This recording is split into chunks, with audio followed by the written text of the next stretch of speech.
How's it going, everybody? Today we got the Raw after WrestleMania on April 7, 2014 in New Orleans. And Bryan kicked off the show, got, both titles, one around his waist, the other in his hand, doing the yes chant. The whole crowd was behind him, chanting yes, yes, yes, Bryan, you deserve a chance. And this crowd it didn't take over the show like last year.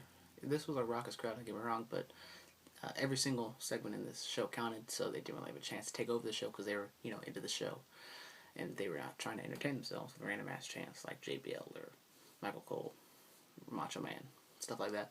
So, Bryan talks about how he's honored about, being the champion, and then Triple H comes out, rains on his parade, talks about how he's going to put an end to the yes move and all this crap, and then he announces that he's going to be in the WWE World Heavyweight Championship match at the end of the show, and he talks about how this is his show, so I thought Vince was going to come out, put him in his place, but that never happened. So maybe that's going to happen down the line, maybe SummerSlam or, a couple months, whatever.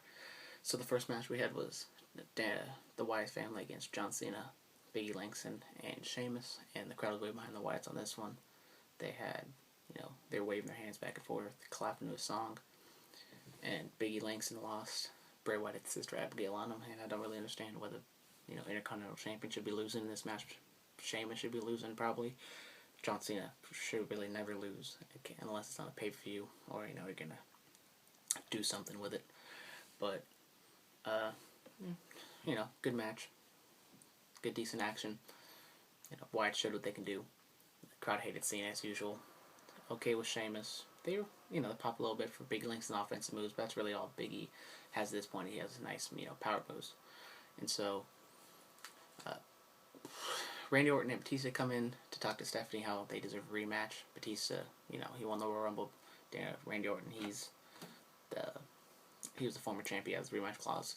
And then Stephanie's like, no, you'll get this tag team championship match, and then once Triple H wins, you guys can get your rematch. And they're like, no, we don't want that. We want the, the big man pajama title. We want the singles title. And, it might seem like they're demeaning the tag team titles, but not really, because just last night they were at the main event of WrestleMania. So they want the top dog title. They don't want the tag team championships, which, makes sense. So, Emma and Santino against Fandango and Samurai. It was what it was. So, Brock Lesnar and Paul Heyman come out, and then they, rub it in everyone's face. They beat the streak, and then Paul Heyman was awesome in this segment. He was just vintage Paul Heyman, just talking, and he was able to turn the what chance into something hilarious because he just, read, his Brock Lesnar Eat, Sleep, Conquer the Streak shirt, really slowly, so they can understand him, because apparently when you say what, that means they don't really know what you're saying. So he turned that against the crowd, which is pretty funny. And one line that he said that I thought was hilarious is that they're not here to entertain and put smiles on people's faces, they're here to conquer and make little children cry, basically. So, they shot on The Undertaker talking about how he had a concussion and he almost, got a, broken neck, almost got paralyzed, and Vince McMahon went to the hospital to take her in the ambulance. And basically they were hinting at if Undertaker really kicked out, Brock Lesnar was practically going to kill the Undertaker just to beat the streak. So, Undertaker didn't come out, nothing. They didn't even say what they're going to do next, if Brock was going to go after the title. They just walked off. And we're going to have to see what happens. And then they had a couple different vignettes for Adam Rose and Bo Dallas. So Adam Rose probably going to come in as a face. Bo Dallas is a heel, if they're going to be basically the same characters as they are on NXT. And then RVD made his return against Damien Sandow. RVD was who he was. Hit the RVD spots. 5-star frog splash for the win. He had a pretty nice single. It was white, and then it was all colorful and stuff. And then another thing that happened was Wade Barrett came out, beat Rey Mysterio.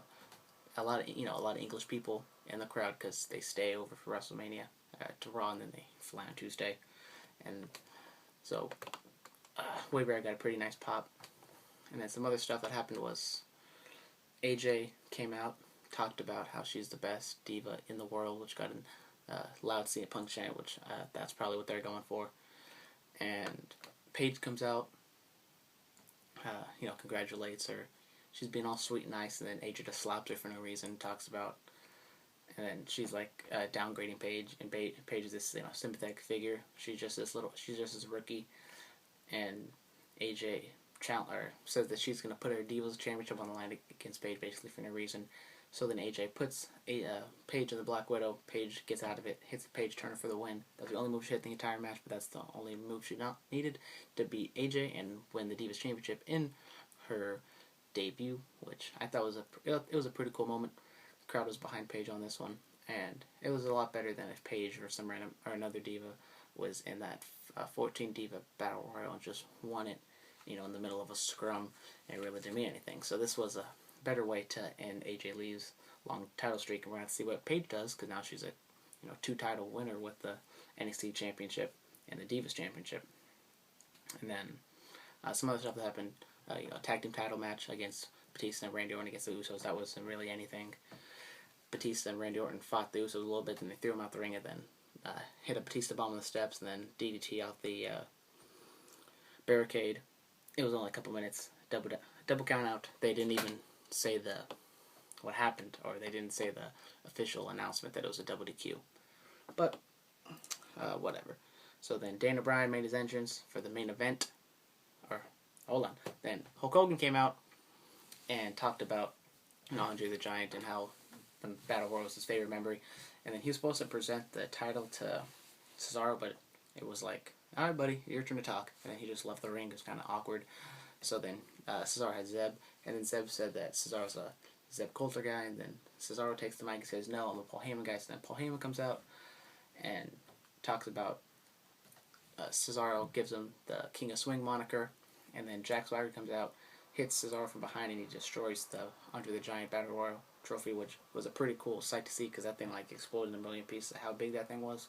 But I don't know if they're going to have another trophy for next year, if they even have another Battle Royal. So then Jack Swagger and Antonio Cesaro fought a little bit, had a match. Jack Swagger backed out like a baby, walked away, got the count-out win for Cesaro. So we're going to see what happens with Paul Heyman and Cesaro, because Cesaro is portrayed as a babyface, but Paul Heyman's a heel with Brock Lesnar. So if Brock Lesnar and Cesaro on the same show, is Paul Heyman going to be a heel, and then he's going to be a face? Or we're going to see how that works out. Even though I'm pretty sure Brock Lesnar's not going to be on TV maybe until June or July when SummerSlam hype starts rolling back up. I'll have to find out and see. So then the main event happens. Bryan comes out, and earlier on in the show, Stephanie was talking to the Shield and Kane, and then they're basically organizing to help Triple H win the tag team or win the World Heavyweight Championship. And then Randy Orton and Batista come out, and they attack Bryan. RKO, Batista bomb. And then Kane comes out to, restore order, as the commentator said. But, Kane comes out, he's not going to do that. He chokeslam his former tag team partner. And then Bryan's just laying there lifeless. And then Triple H comes out and is about to, pick his bones like a buzzard, like Wyatt says. And then the Shield come out. And then, the stare down between the 6 guys. Triple H trying to calm him down, saying this isn't the time for war. And then the Shield initiates contact. Roman Reigns spears Triple H, even though that should be a DQ. But there was no announcement or official, decision as in the tag team title match. But what you're going to do is then the brawl broke out between the 6 guys, and the Shield was able to clear Orton, Batista, and Kane. And then so Triple H is there in the middle of the ring. Shield swarm, and he gets up, turns around. Bryan hits him with the knee, and then Triple H gets rolled out the ring. Bryan's on the turnbuckle chanting yes, yes, yes. So the Shield standing strong, mugging them. So this was, I guess, the official turn of the Shield. And tomorrow on main event, they're going to have the Shield against the Wyatts. And then they're going to have a Bryan documentary about his trip to WrestleMania, his journey. So this was a great show. PW Torch had a vote on if it was a great, good show, bad show, middle of the road. And almost 90% of the people said this was a good show. And I got to agree with them. This was an awesome show. Can't wait till next week, see what happens.